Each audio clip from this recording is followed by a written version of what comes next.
Emotional turmoil में रहते होंगे। यही उम्र है जब दिल लगता है टूटता है, और करियर बनेगा नहीं बनेगा, फेलियर्स मिलते हैं।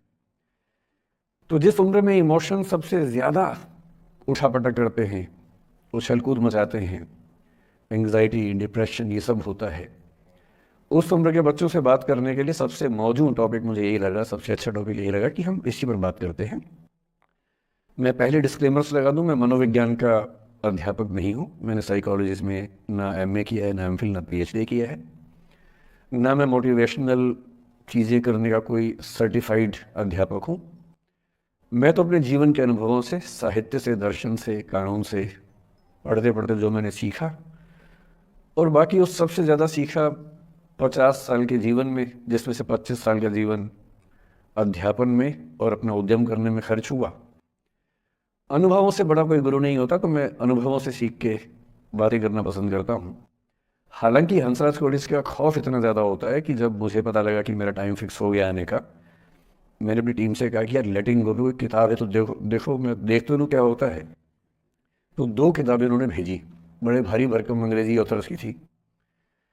तो मैंने 4-5 दिन पहले पढ़ना शुरू किया। 5-10 मिनट पढ़ के मुझे लगा कि उससे बात बनेगी नहीं, वो अलग ही टाइप की बातें थी, बड़ी थ्योरेटिकल सी बातें। तो मैंने कहा क्या थियरी में क्या रखा है, हम बच्चों से बच्चों की जुबान में बात करेंगे, उसका मज़ा ज़्यादा है, क्यों थियरी में जाए। बातें हैं, आपको अच्छा लगेगा। मैं सबसे पहले 2 शब्दों में अंतर स्पष्ट करना चाहता हूँ। एक शब्द है गिव अप करना, एक है लेट गो करना। कभी कभी लगता है कि दोनों बातें एक जैसी हैं, पर दोनों बातें एक जैसी हैं नहीं। गिव अप करने का मतलब होता है हार मान लेना। मसलन आप कुछ कोशिश कर रहे हैं, जैसे मैं इसी एग्जांपल से बात करता हूँ कि पलक ने कोशिश की कि मैं यहाँ पर आ जाऊँ, कोशिश की। और मैं ये नहीं कहना चाह रहा कि मैं बहुत व्यस्त आदमी हूँ, लेकिन हाँ, व्यस्तताएं रहती हैं। मैं आजकल अवॉइड करता हूँ कि कहीं जाऊँ, क्योंकि पता नहीं पिछले 3 साल में ऐसा क्या हुआ, इन्विटेशंस इतने मुझे आने लग गए हैं। मैं 25 साल से पढ़ा रहा था, कोई पूछता भी नहीं था मुझे। ये कोविड में यूट्यूब में पता नहीं क्या हुआ है, अब पता नहीं कहाँ कहाँ से इन्विटेशन आते हैं। कुछ तो ऐसी जगह से आते हैं जिससे कोई दूर दूर तक मेरा संबंध ही नहीं है। कोई बड़ी कंपनी है, उस कंपनी का इन हाउस प्रोग्राम है, कह रहे वहाँ के मोटिवेट करो। तो मैं कैसे मोटिवेट कर दूँ मैं तो फिर अब हमने पॉलिसी बनाई है कि जितना कम हो सके उतना कम जाएं। रमा जी का आदेश तो मेरे सर माथे पर है, मेरी सीनियर है, मैं उनको मना नहीं कर सकता हूँ, लेकिन जनरली मैं कोशिश करता हूँ कि ना जाऊँ। अच्छा, मना करना खराब लगता है, तो हम क्या करते हैं कि धैर्य की परीक्षा लेते हैं। जैसे इनके लिए हमने सिंपल पॉलिसी है कि जब कोई बच्चा कहे आने के लिए, उसको बोलो कि सर 3 महीने फ्री नहीं है, 6 महीने फ्री नहीं है, 1 साल चंद्रमा पर गए हुए हैं, कुछ ऐसा वैसा बोल के टालो, किसी का दिल भी ना दुखे और मैं भी अपना समय बचा लूँ। तो हमने इनको बहुत परेशान किया, 3 बार 4, मतलब किया तो मेरी टीम के मेंबर ने, पर मेरे निर्देश पे किया, तो आप उनको मत कुछ कहिएगा, मैंने कहा सर। तो 3 बार 4 बार 5 बार टाला, नहीं हो पाएगा, कोशिश करेंगे, अच्छा देखते हैं, नहीं हो पा रहा है, ऐसे करके। अब इनके सामने 2 ऑप्शन थे। एक ऑप्शन ये था कि हार मान लेती और अंत में बोलती कि चलिए कोई बात नहीं, दुख हो रहा है हमें, ये होता है गिव अप करना। एक दूसरा स्टांस भी होता है, दूसरा स्टैंड भी होता है कि कोई चीज़ आप हासिल करना चाह रहे हैं, आपको नहीं मिल रही। मसलन ये मुझे बुलाना चाहिए, मैं नहीं आ रहा, मैं बिना बात के भाव खा रहा हूँ, नहीं आ रहा हूँ। और एक समय के बाद ये इस मूड में आ जाती कि भाड़ में जाओ, नहीं यार तो भाड़ में जाओ, तुम जैसे बहुत देखे हैं, एक ढूंढेंगे 100 मिल जाएंगे तुम्हारे जैसे, क्या समझते हो अपने आप को। और फिर मैं कहता मैं आना चाहता हूँ, कहते नहीं हम नहीं बुलाएंगे आपको। ये होता है लेट गो करना। क्यों किसी को इतना भाव देना है भाई? अगर कोई चीज नहीं हासिल हो रही तो भाड़ में जाए, क्यों किसी के लिए फ्रस्ट्रेशन झेलनी है, क्यों परेशान होना है। गिव अप करने में और लेट गो करने में इतना ही अंतर है कि आपने हार मान ली या आपने जेहन से निकाल दिया, दिमाग से ही निकाल दिया। किसी चीज को दिमाग से निकाल देना लेट गो करना है, किसी चीज के लिए कोशिश करते करते हार मान लेना और उस हार की फ्रस्ट्रेशन के साथ जीना गिव अप करना है। मुझे खुशी है कि आपकी मोटिवेशनल सोसाइटी के मेंबर्स कम से कम गिव अप नहीं करते। अच्छा, वो लेट गो भी नहीं किया मुझे, वरना मेरा सम्मान बच गया। और ये अच्छा है कि इसी विषय पर हम बात करना चाह रहे हैं। मैंने इस बीच में ये भी सीखा कि आपकी उम्र के बच्चों को कुछ भी बताने का सबसे अच्छा तरीका है कहानियाँ सुनाना। और आपकी उम्र की बात नहीं है, लिंक्डइन पर आप भी शायद होंगे, मैं भी वहाँ पर हूँ, जो प्रोफेशनल्स का प्लेटफॉर्म सबसे अच्छा माना जाता है। मैंने देखा कि आजकल जो बड़ी बड़ी कंपनियों के सीईओ हैं या सीएक्सओ कहते हैं, सीएफओ है, सीटीओ है या सीएचआरओ है, जो चीफ ऑफिसर्स होते हैं किसी कंपनी के, उनके लिए स्पेशल कोर्सेज चलते हैं स्टोरी टेलिंग के। और उसमें मान लिया गया है कि अगर आप किसी कंपनी के सीईओ बनना चाहते हैं तो बेसिकली जो स्किल आपको आनी चाहिए वो स्टोरी टेलिंग की आनी चाहिए। आप कहानी सुना सकते हो।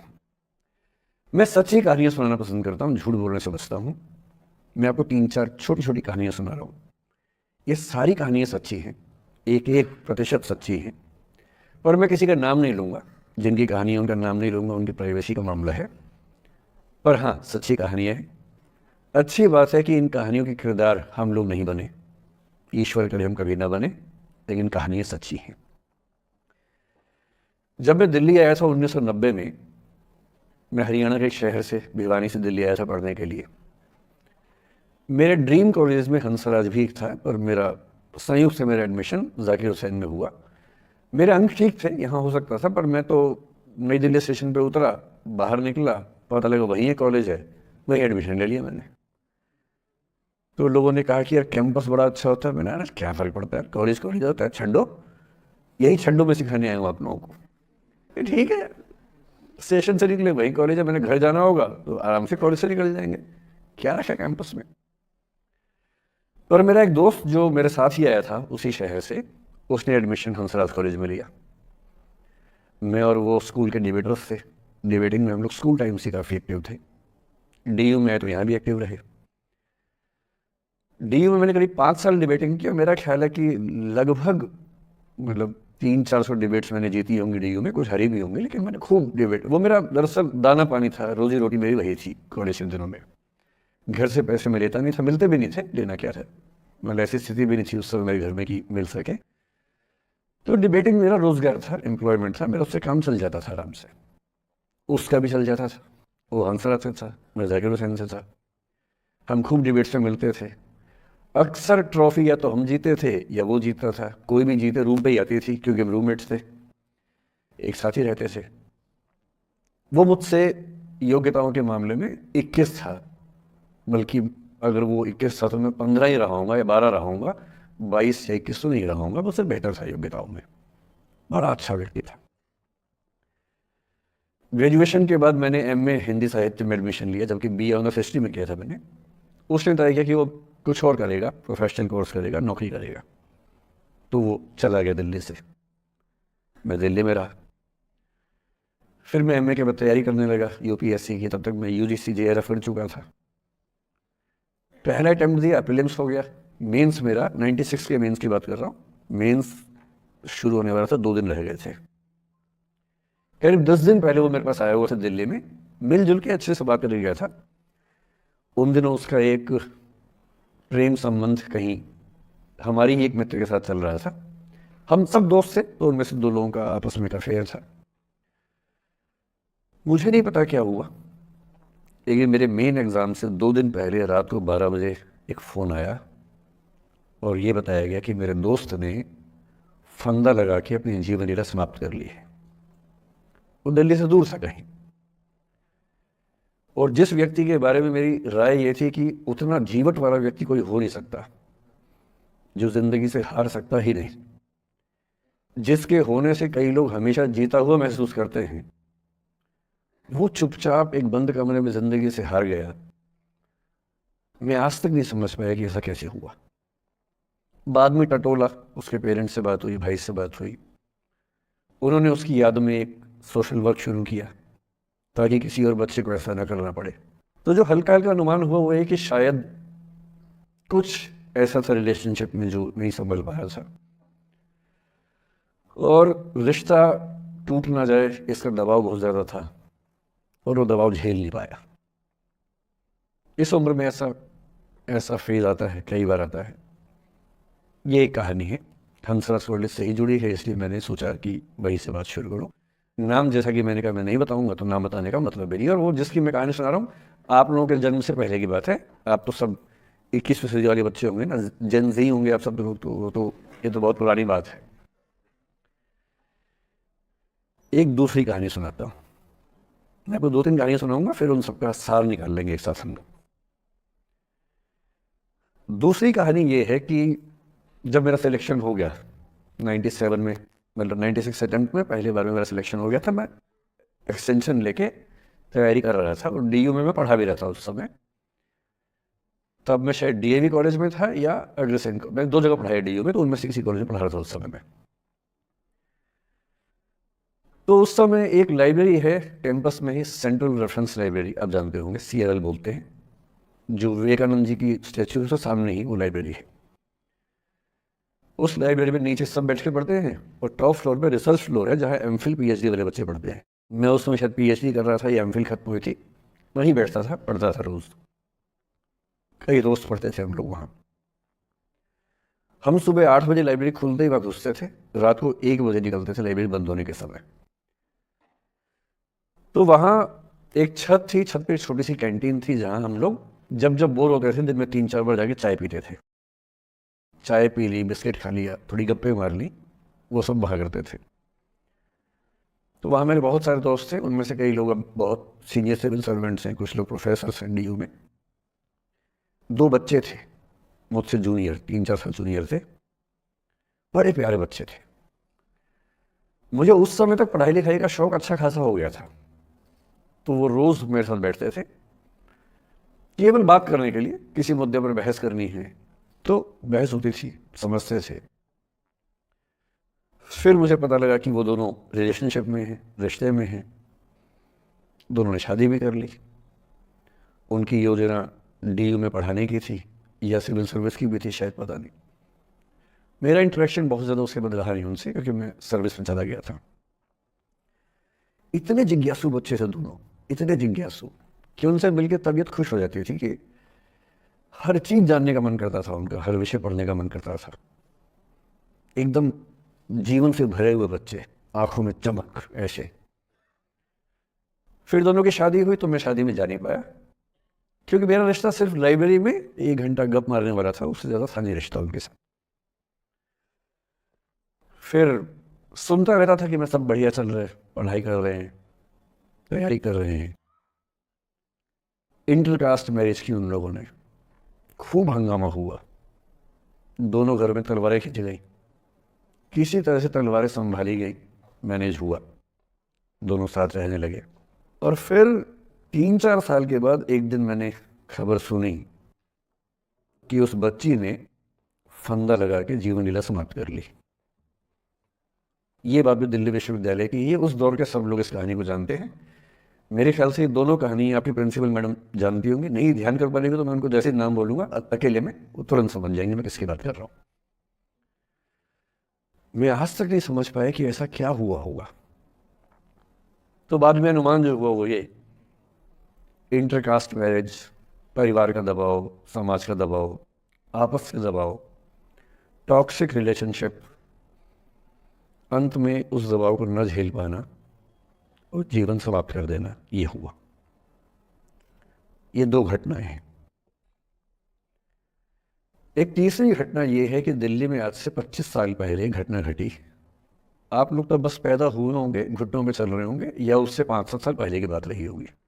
ये घटना दिल्ली के सब सीनियर लोग जानते हैं, जिनकी उम्र 35-40 साल है वो सब जानते हैं इस घटना को। मोबाइल फ़ोन में वीडियो नया नया आया था उस समय, अब तो आपके हर फ़ोन में वीडियो है, अब तो सामने भी है, ताकि आप वैसा वाला मुंह बना के सेल्फी खिंचवा सके। पाउट बोलते हैं ना, मैं उसको देसी भाषा में सूअर जैसा मुंह बोलता हूँ, और वैसा ही बनता भी है, क्यूट क्यूट सा सूअर जैसा मुंह बना के लोग सेल्फी खिंचवाते हैं, उसको बोलते हैं पाउट। तब तो कैमरा फ़ोन में पहली बार आया था, तब लोग अभ्यस्त नहीं थे। अब जैसे आप लोग कितने अभ्यस्त होंगे, हम भी होने लग गए। अब हम किसी से बात करते हैं तो हम ये एज्यूम करके चलते हैं कि उसने फ़ोन में कुछ ना कुछ ऑन कर रखा होगा, या तो आवाज़ रिकॉर्ड करेगा या वीडियो बनाएगा।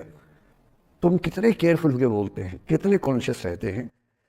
और सर्विलांस सोसाइटी की सबसे बुरी बात यह है कि हम हमेशा चौकन्ने रहते हैं, हम सहज हो ही नहीं पाते। सहज रूप से 2 लोग बात कर लें, हो ही नहीं पाता। तो मैं तो अपने ऑफिस में कई बार ऐसा करता हूँ, जब हम 3-4 लोग बैठते हैं इनफॉर्मल बातचीत के लिए, हम सब अपना अपना फ़ोन कमरे के बाहर छोड़ के आ जाते हैं, फिर 2 घंटे बात करते हैं, इस भय से मुक्त होके कि कहीं कोई रिकॉर्ड तो नहीं कर रहा। ये हालत है आज की। उस जमाने में तो फ़ोन थे। मोबाइल फ़ोन आया था भारत में लगभग 1995 के आसपास पहली बार। बड़ा महंगा था, 16 रुपये प्रति मिनट इनकमिंग, 16 रुपये प्रति मिनट आउट गोइंग, ये रेट से उस समय। और फ़ोन वो थे जिनसे आप कील भी ठोक सकते हैं, वैसे वाले फ़ोन थे, बटन वाले फ़ोन थे। नोकिया एक कंपनी थी, उसके फ़ोन हुआ करते थे। उसके 4-5 साल के बाद क्या हुआ, पहली बार किसी कंपनी ने फ़ोन में कैमरा लगा दिया। ये बात उस समय के लोग नहीं समझते थे। जब भी नई तकनीक आती है उसको समझने में टाइम लगता है। जो पहले समझते हैं फ़ायदा उठा लेते हैं, जो थोड़ा लेट समझते हैं वो उसका नुकसान उठाते हैं। उस समय दिल्ली के एक प्रसिद्ध स्कूल में 11वीं-12वीं क्लास के 2 बच्चों में आपस में कोई रिलेशनशिप रही होगी। वो दोनों किसी ऐसी सिचुएशन में थे जो सिचुएशन बहुत ही प्राइवेट किस्म की थी, बहुत निजी किस्म की थी, जिसको पब्लिक नहीं कर सकते। कुछ फिजिकल रिलेशनशिप जैसा मामला था। उस दुष्ट लड़के ने लड़कों के इतिहास को कलंकित कर, लड़कों का इतिहास वैसे भी कलंकित ज़्यादा है, उसे और कलंकित करते हुए उस पूरे सिचुएशन का वीडियो बना लिया।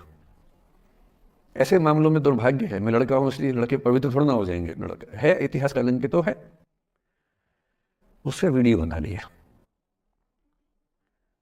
और दुष्टता का चरम स्तर निभाते हुए वो वीडियो अपने एक दोस्त को शेयर कर दिया। ये कहे कि किसी और को दिखाना मत। जैसा कि होता है अफवाहों की दुनिया में, हर अफवाह एक व्यक्ति एक को ही बताता है, ये कहे कि किसी और को मत बताना, और अगला व्यक्ति भी अगले को यही कहे कि बोलता है किसी और को मत बताना। और इस तरह से पूरे शहर को खबर होती है और सबको लगता है कि सिर्फ मुझे पता है। वो वीडियो फैल गया। नए नए फ़ोन आए थे, पर वो फ़ोन कम लोगों के पास थे, कैमरे वाले फ़ोन।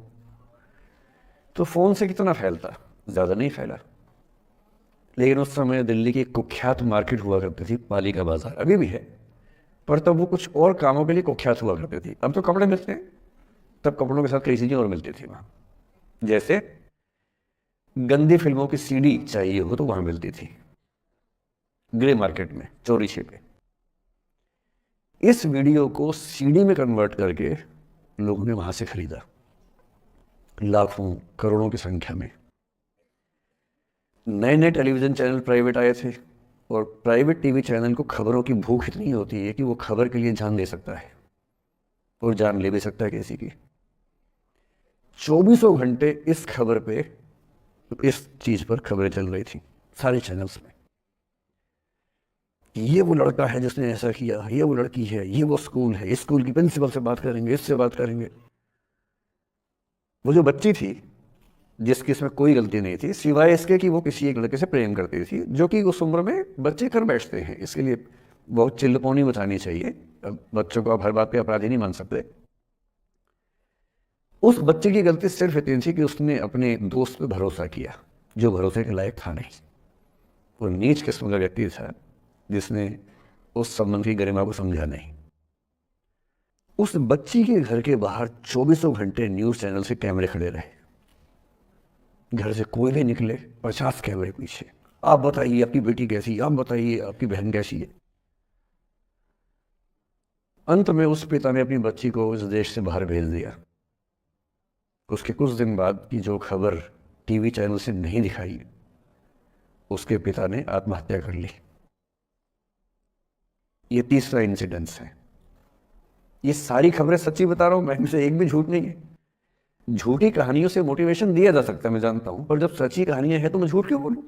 सारी सच्ची कहानियां बता रहा हूं मैं आपको। एक चौथी कहानी जो आप में से कई लोगों की होगी। मेरा एक स्टूडेंट है, सिविल सर्वेंट है, सीनियर लेवल पे है, करीब 40 साल का है। उसने आज तक शादी नहीं की। क्या उसकी शादी करने की इच्छा नहीं थी? पूरी इच्छा थी। फिर क्यों शादी नहीं की? भाई कुछ लोग तो होते हैं कि शादी करनी ही नहीं, कोई मिशन है। योगी जी हैं, मोदी जी है, ठीक है, उनका तो मिशन है। ममता जी है, उनका मिशन है। पर जिसका जीवन में ऐसा कोई मिशन नहीं है और जिसको प्रेम करने का मन भी करता हो, वो तो शादी करता है आमतौर पे। उसने शादी क्यों नहीं की जानते हैं?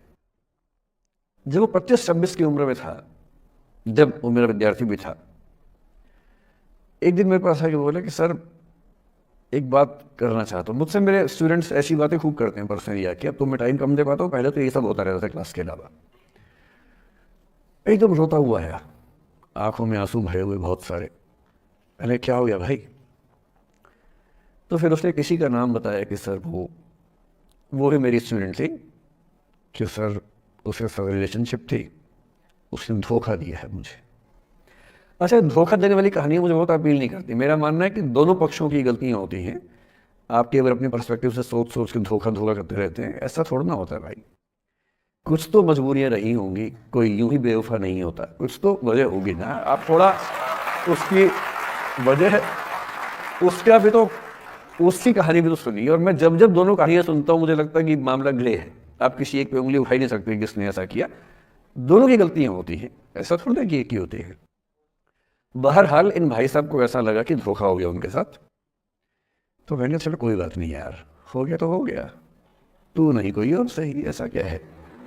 वो इतनी बड़ी दुनिया है, 8 अरब की आबादी अब है, उस समय भी 6-7 अरब तो थी। मैंने कहा 3.5 अरब 350 करोड़ में कोई तो होगी तुम्हारे लिए, ऐसा क्या है, कोई और देखेंगे। और वो थोड़ा ज़्यादा सेंटिमेंटल था उस समय। धीरे धीरे पता नहीं उसके मन में क्या बैठ गया, उसके मन में ये बैठा कि दुनिया की सारी लड़कियां धोखेबाज होती हैं। ऐसे मूर्खों की कमी नहीं है दुनिया में, ऐसे बहुत मूर्ख हैं। दर्शन की दुनिया में इसे अवैध सामान्यीकरण कहते हैं, एलिसिट जनरलाइजेशन। इसका मतलब बहुत छोटे सैंपल के बेस पे ये समझ लेना कि ये थियरी पूरे ब्रह्मांड पर लागू होती है। एक लड़की ने धोखा दिया, मान लीजिए धोखा दिया, धोखा इसने दिया कि उसने दिया कि किसी ने दिया, जो भी कहानी हो, एक सैंपल से ये मान लेना कि सब ऐसे होते हैं। और उसके बाद से उसने कम से कम 10 बार कोशिश की, 10 लोगों से मिला, बातचीत की शादी के लिए। डेटिंग तो क्या करेगा 40 की उम्र में, लेकिन हाँ बातचीत करके देखा कि शायद रुचियाँ मिल जाए, स्वभाव मिल जाए, तो शादी के बारे में सोचें। हर बार 3-4-5 मीटिंग के बाद वापस हट जाता है। अब तो मैंने पूछना बंद कर दिया है। जब तक मैं पूछता था बोलता था कि सर 3-4 मीटिंग के बाद लगता है कि ये भी वैसी ही है। मैंने कहा भूल जाओ भाई, उसे भूल जाओ, बात खत्म हो गई। उसके बच्चे घूम रहे हैं आजकल स्कूल में, अब तुम कम से कम शादी तो कर लो। वो भाई साहब आज तक अकेले हैं, और अब तो बाज़ार में मूल्य भी कम हो गया उनका, अब विकल्प भी ज़्यादा नहीं मिलते हैं। अब जो विकल्प मिल रहे हैं वहाँ उसकी रुचि और कम हो गई है। तो पूरी संभावना है कि वो जीवन अकेले ही गुजरेगा उसका। एक अंतिम एग्जाम्पल देके फिर मैं निष्कर्ष की तरफ बढ़ूंगा। मैं एक आईएएस ऑफिसर को जानता हूँ, 2 आईपीएस को जानता हूँ, बहुत योग्य लोग, देश के सबसे अच्छे संस्थाओं से पढ़े हुए लोग, प्रॉपर आईएएस प्रॉपर आईपीएस में नौकरी करने वाले लोग। और इन तीनों ने अपना जीवन समाप्त कर लिया नौकरी में रहते हुए। क्यों? क्योंकि नौकरी और घरेलू जो दुविधाएं थी उनको झेल नहीं पा रहे थे, ना झेल पा रहे थे, ना भूल पा रहे थे, लेट गो नहीं कर पाए, तो गिव अप कर दिया। और इसलिए मुझे अक्सर लगता है कि जितनी चीज़ें हम सिखाते हैं बच्चों को, हिस्ट्री, इकोनॉमिक्स, लिटरेचर, वो सब ठीक है, उनका भी महत्व है। शायद उससे ज़्यादा महत्व इस चीज़ का है कि ये समझें कि अपने इमोशंस को कैसे मैनेज करना है। जब जीवन में ऐसा लगे कि सब खत्म हो गया है, जब जीवन में लगे कि बहुत टॉक्सिक किस्म की लाइफ हो गई है, उससे बाहर कैसे निकलें, शायद ये सबसे महत्वपूर्ण लेसन होता है जो हम सबको सीखना चाहिए। मैंने कहीं से सीखा नहीं है, ना मैंने ऐसी किताबें पढ़ी हैं। हालांकि मैंने 2 किताबें मंगवाई हैं पिछले हफ्ते, पढ़ी नहीं है अभी तक। तो मैं किताबों के बेस पे नहीं जानता कैसे सीखते हैं, लेकिन ज़िंदगी से तुम सीख सकते हैं। इन कहानियों का सबका एक ही सार है, वजह अलग अलग है। एक व्यक्ति ने इसलिए अपना जीवन समाप्त किया कि वो रिश्ता उसके हाथ से छूट रहा था। एक ने इसलिए जीवन समाप्त किया कि रिश्ता बन गया था पर समाज के दबाव, घर के दबाव मैनेज नहीं कर पाए। एक ने जिंदगी भर शादी नहीं की सिर्फ इसलिए कि वो पुरानी यादों को भूल नहीं पाया। अरे एक बार गलती हो गई तो हो गई, आगे तो संभावना जीवन में है भाई, क्यों इतना हावी रखना उस चीज को दिमाग के ऊपर। कुछ लोग देश की सबसे अच्छी नौकरी में होकर हर पैमाने पर सफलता की हर कसौटी पर खरा उतरने के बाद जीवन नहीं बचा पाए, क्योंकि दूसरों की नज़र में आप बहुत सफल हो जाए, अपनी नज़र में शून्य हो, तो फिर जीवन कैसे बने, जीवन कैसे बचे। इन सारी कहानियों का मूल भाव एक ही है, अगर आप खुद को हैंडल नहीं कर सकते तो दुनिया को क्या हैंडल करेंगे। दुनिया को हैंडल करने से पहले खुद को हैंडल करना सीखना पड़ता है, और उसका सबसे आसान जो रामबाण उपाय है उसको बोलते हैं द आर्ट ऑफ लेटिंग गो। जाने दो। वो अफसाना जिसे अंजाम तक लाना ना हो मुमकिन, उसे एक खूबसूरत मोड़ देकर छोड़ना अच्छा। साहिर ने लिखा। प्रेम प्रेम की दुनिया के बारे में साहिर से अच्छा कौन लिखेगा। तारुफ समझते, तारुफ ना परिचय, इंट्रोडक्शन। कहते तारुफ रोग बन जाए तो उसको भूलना बेहतर। अरे परिचय हुआ किसी से, आपकी भाषा में इंट्रो हुआ, यही बोलते हो ना, इंट्रो हो गया, इंट्रो हुआ, दोस्ती हुई, बाद में लगा रहे यार ये तो ऊट पटांग आदमी है या ऊट पटांग लड़की है, छोड़ो फिर, ऐसा क्या लोग लेना है। ताल्लुक रोग बन जाए तो उसको भूलना बेहतर, ताल्लुक बोझ बन जाए तो उसको तोड़ना अच्छा। वो अफसाना जिसे अंजाम तक लाना न हो मुमकिन, उसे एक खूबसूरत मोड़ देकर छोड़ना अच्छा। बस करना यह है कि खूबसूरत मोड़ देकर छोड़ना है, हाथ में तेजाब की बोतल लेके नहीं। और आज की पीढ़ी का ये समझना बहुत ज़रूरी है कि छोड़ना भी अच्छे तरीके से हो सकता है। तो मैं उस बात पर आऊँ उससे पहले थोड़ा संक्षेप में समझा लूँ। मुझसे कुछ बच्चों ने पूछा इस बीच में कि जितना आसानी से आप बोल रहे हैं क्या सच में इतना आसान होता है, कैसे छोड़ें उन चीज़ों को जो मन पर हावी हैं, उन इमोशंस के टर्मोइल को, उन इमोशंस की इंटेंसिटी को कैसे मैनेज करें, क्या सच में इतना आसान होता है। आसान तो नहीं होता है। मेरी उम्र में आसान है, आपकी उम्र में आसान नहीं होता है। मेरी उम्र में क्यों आसान है, क्योंकि ये सारा खेल हार्मोन्स का है, ये सारा खेल केमिस्ट्री का है।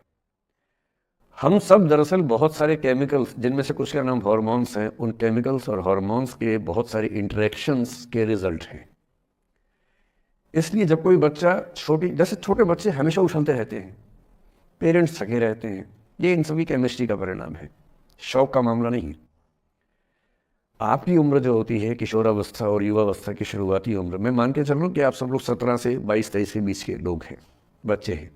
कुछ तो अभी शादी भी नहीं कर सकते होंगे, वो वाले होंगे ना, लड़के तो नहीं कर सकते होंगे, भी किसी कहाँ में होंगे, तो वो वाली उम्र आप लोगों की है। इस उम्र में इमोशंस का टर्मोइल, इस उम्र में इमोशंस का बिखराव इतना ज़्यादा होता है कि संभालना बड़ा मुश्किल होता है। जैसे जैसे आप मैच्योर होंगे, बड़े होंगे, बूढ़े होंगे, बूढ़े और मैच्योर काफ़ी हद तक समानार्थक शब्द होते हैं। बूढ़ा आदमी आमतौर पर मैच्योर हो ही जाता है, और जो मैच्योर हो जाता है उसको लोग बुढ़ा ही बोलते हैं, चाहे वो दोस्त हो आपका। तो मैच्योर होने के बाद मैच्योरिटी के कई लक्षण हैं, 10-20 लक्षण, उनमें से एक ये है कि आपके इमोशंस में इंटेंसिटी उतनी नहीं रह जाती जितनी बचपन में होती है।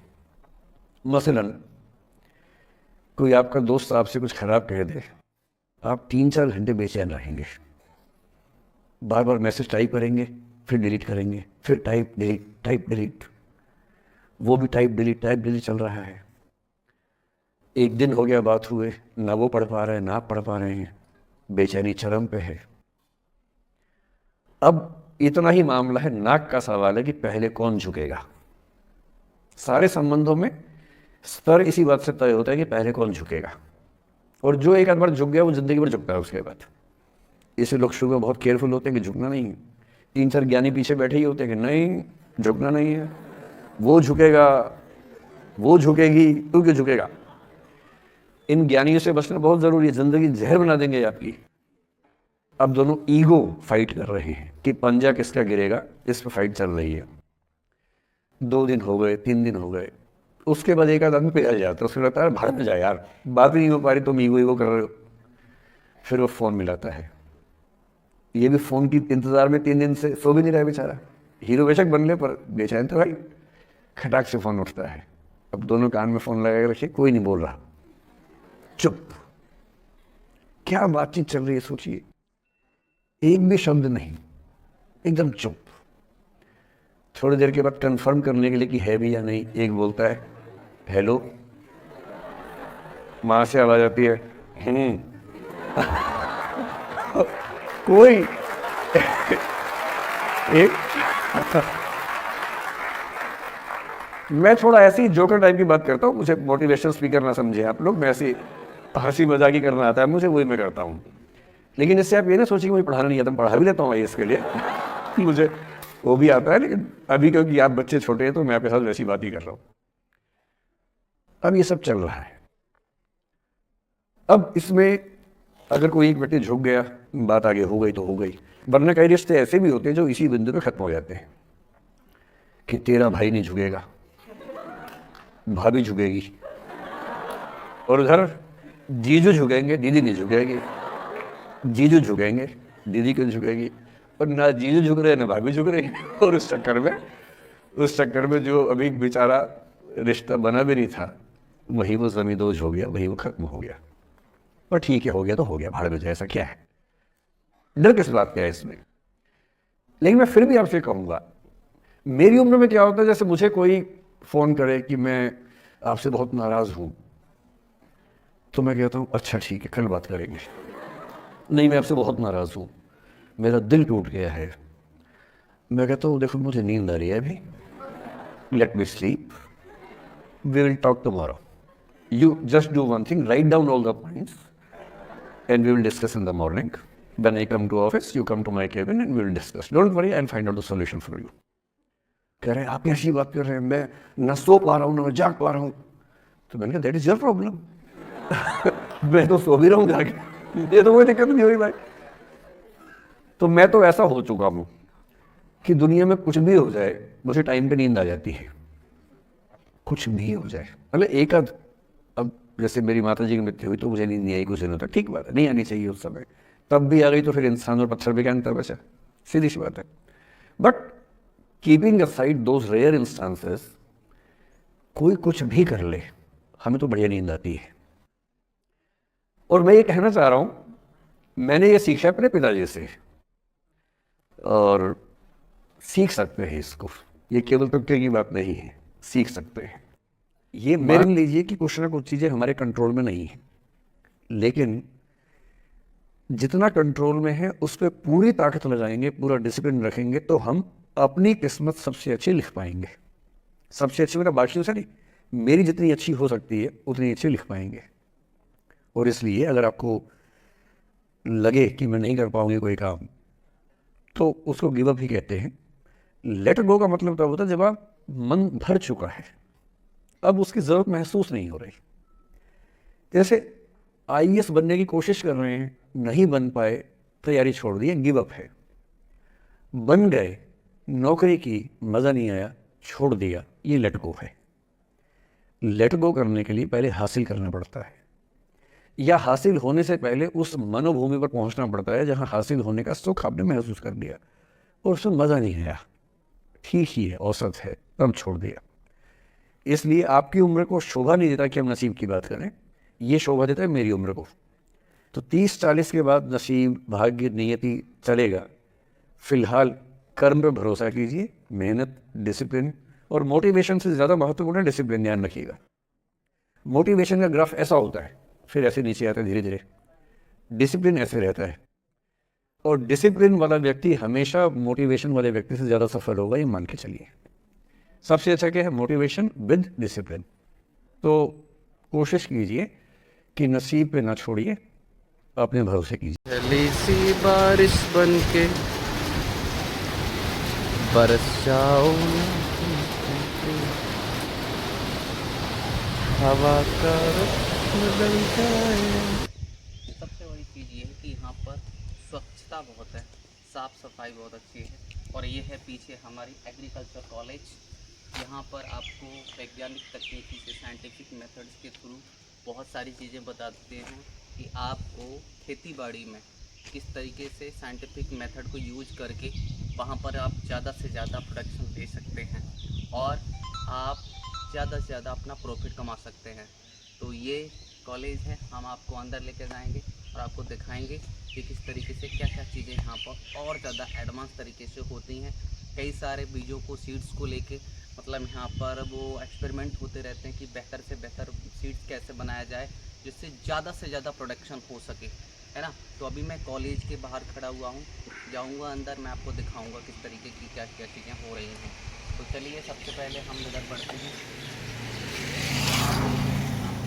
सर इस कॉलेज को दिखाइएगा आप यहाँ से अंदर की साइड।